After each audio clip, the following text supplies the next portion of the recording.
Good morning, Jant. I'm very glad to launch today's Ranadrill Energy podcast. In our podcast, we delve into several interesting topics in the energy sector, starting with oil, natural gas, energy transition, renewables, and decarbonization. So the oil and gas is a vital sector for the global economy and was a driver for many tensions in different regions in the world. The market fundamentals with geopolitics were heavily impacting its trade. Today, we have another factor which seems not negligible. Here we talk about the impact of the US tariffs on the global trade of oil and gas.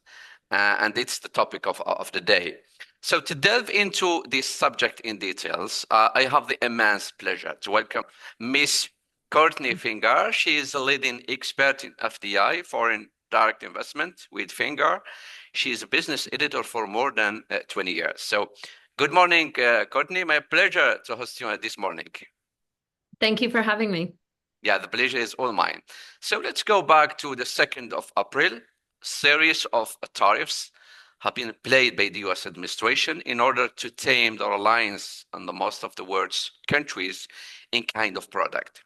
In just a few days, the Brent price dropped from $74 to $60. So can we say that the tariffs is a new driver of the global trade? Well, yes, a driver, but also a disruptor. And whenever you have major shocks to the system, and the announcement of these tariffs, even though we knew they were coming, still was a shock to the global trading system, also the global economy, and of course, stock markets, which reacted very overall negatively. Yeah. Now, as you know, there's been a pause on some of the tariffs, whether I would say probably as a reaction to the stock market giving its a message about the policy. So we don't know what will happen in the next few months, but it is unlikely that the Trump administration would back completely off the imposition of stiff new tariffs. We must remember that this isn't a new fascination. Trump has been going on about tariffs since literally the 1980s. He really has a certain very particular view of trade deficits and how trade works. And tariffs are kind of at the heart of his belief system when it comes to international trade. So these tariffs will stay to some degree in some form or another. And as happens with every big shock, there will be major disruption. Supply chains and global value chains are going to react. There will be winners, there will be losers. Various countries around the world are going to have to try to adapt to it, minimize the risk, minimize the shock and any negative impacts to the extent that they can, or try to find upsides. So in this new environment, there'll be different impacts on different geographies. And of course, there are big differences in the level of tariffs that were levied. Some countries got really hammered with 40% or so tariffs. Others got off relatively lightly with 10% increase.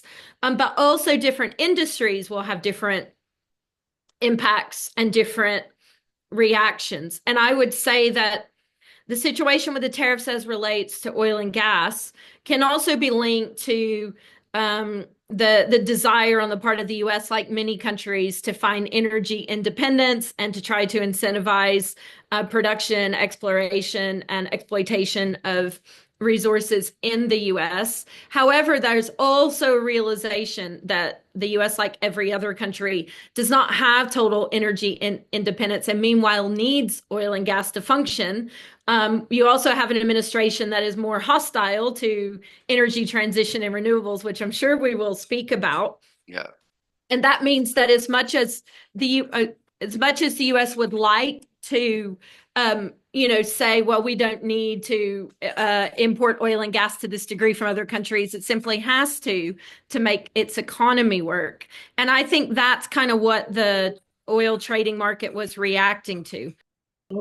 I think we are in a time of flux, and these early reactions may not also indicate where things land because there is so much flux, and industries, markets, and countries are still reacting to what was announced, but also now anticipating whether there will be any adjustment on the US side.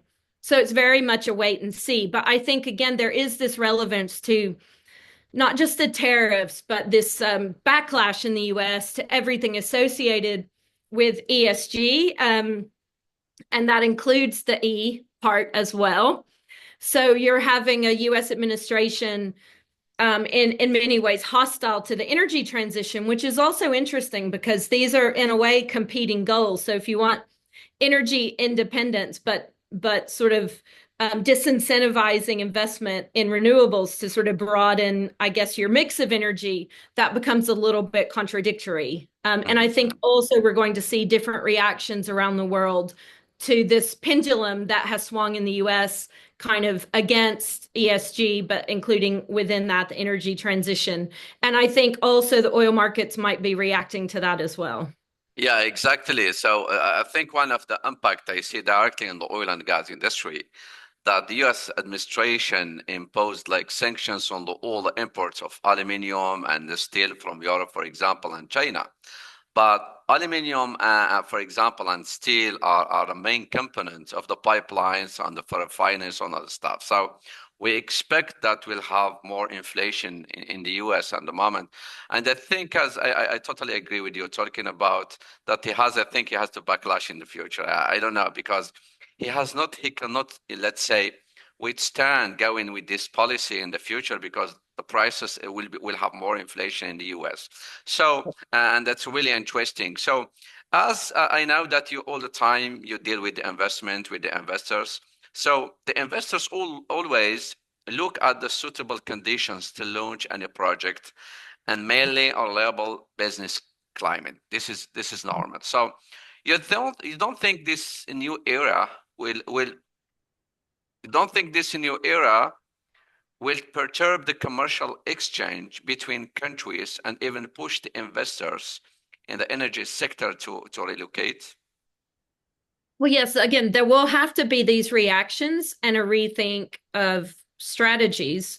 With the US itself, again, the uncertainty that it Uh, unleashes. sorry. Can I repeat the question because I had a call, so my question has to be clear, please. Sorry. No problem. No Yeah. problem.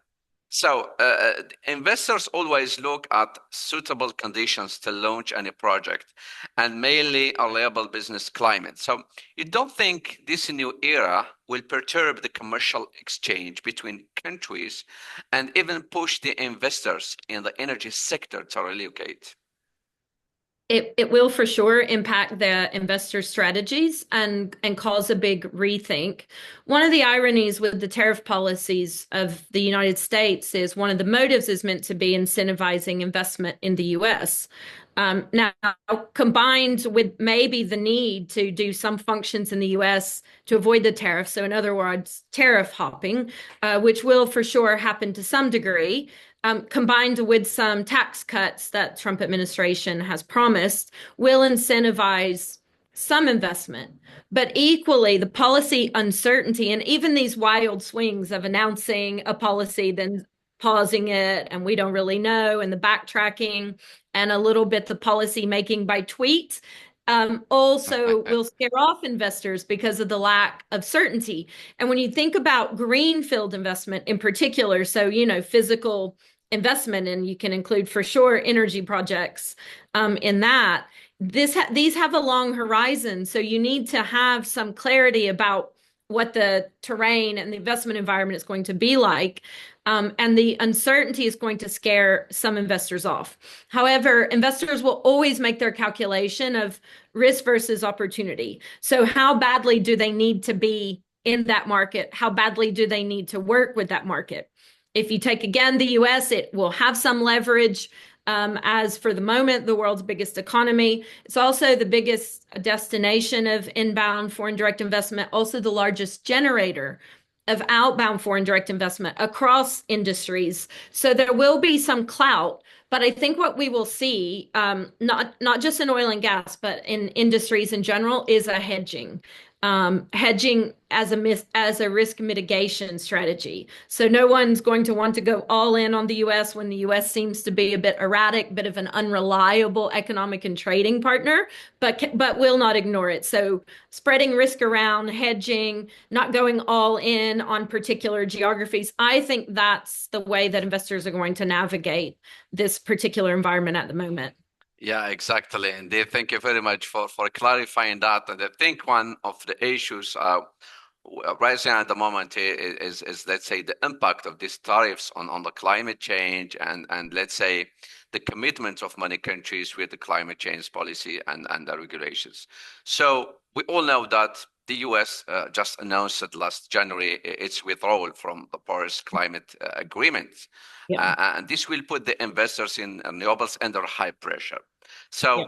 as you deal frequently with investors, you don't see some of them are shifting to invest in fossils again, especially in the US, and will be a further repercussion on the investors in other locations. Yes, I think we'll see different reactions based depending on where those investors are based. So, for example, I would expect Europe to double down on the energy transition. And let's not forget, it's not that Europe or European investors have just broken away from oil and gas. We all know that that's not Yeah. true. So that has not stopped the purchasing and the investing in oil and gas has never stopped. But I think that Europe, and I would include in that the European investors, will remain committed to the energy transition. Now, whether that's lip service, in many cases it is, but they will continue to try to put their money as well where their mouths are. In the US, a lot of investors that maybe felt they needed to go hard on ESG and energy transition investment and renewable investment, who were maybe skeptical of that, now maybe feel free to just Yeah. get Yeah. to Yeah. forget Yeah. that Yeah. because they'll actually be incentivized to invest more heavily in traditional energy sources. So I would expect this dual track in other places in the world. I don't think it necessarily will always be one or the other because, again, when thinking about the mix of energy sources for any country, the sensible approach is to have a mix. So look to some new energy sources and renewables, bolster those, but not completely giving up on traditional energy sources. That's actually the kind of pragmatic move. And I think with the US leadership role taking such a wildly different stance in other countries as well, it gives a little bit of a more permission Yeah. Yeah. to Yeah. Yeah. Yeah. increase Yeah. the Yeah. investment in Exactly. Yeah. traditional, not feeling that there will be a backlash. Yeah. And I would say watch Europe to stay the course. While we'll see a sort of a rollback in many other places. I've been hearing some interesting things, for example, with asset managers saying they now, when presenting portfolios and investment opportunities, simply have two different versions. If they give to European investors, it leans heavily into ESG. It's all about energy transition and still committed to Mhm. DIE and all this, DEI initiatives. The same pack goes to US investors with none of those things Oh, mentioned. yeah. Yeah. Yeah. And so I think that's quite interesting, but also makes sense. And we're probably going to see more of these kind of dual tracks as well. Yeah, exactly. I completely agree with you about that, talking about fossils and renewable energies. I always say that renewables are not competitor to fossils, and fossils are not competitor to renewables. So it's like a complementary. We have, for example, in some cases, we don't get, for example, renewable energies. For example, in the last winter in the UK and Germany, we had like very low output of wind energy. That time they need fossil, they needed natural gas to supply the industry and homes, household, and all that kind. So I think we have to make a combination between both. This one, renewable energies and fossils, have at the end of the day have one mission. Both is to supply, let's say, steady supplies of energy to guarantee that steady supplies to the market. And I think we have to make balance because in some cases, if we invest in the renewables, and the other side, you'll find very cheap coal, for example, in China and other countries. So when the gap is very big, the investors don't show any interest in renewables. So the priority, I think, is to balance between them and to subsidize down, let's say, renewables, and to make like a balance, to offer a balanced offer between fossils and renewables, and let's say launch both projects at once. So That's right. yeah, so again, I have to thank you so much for being with me this morning.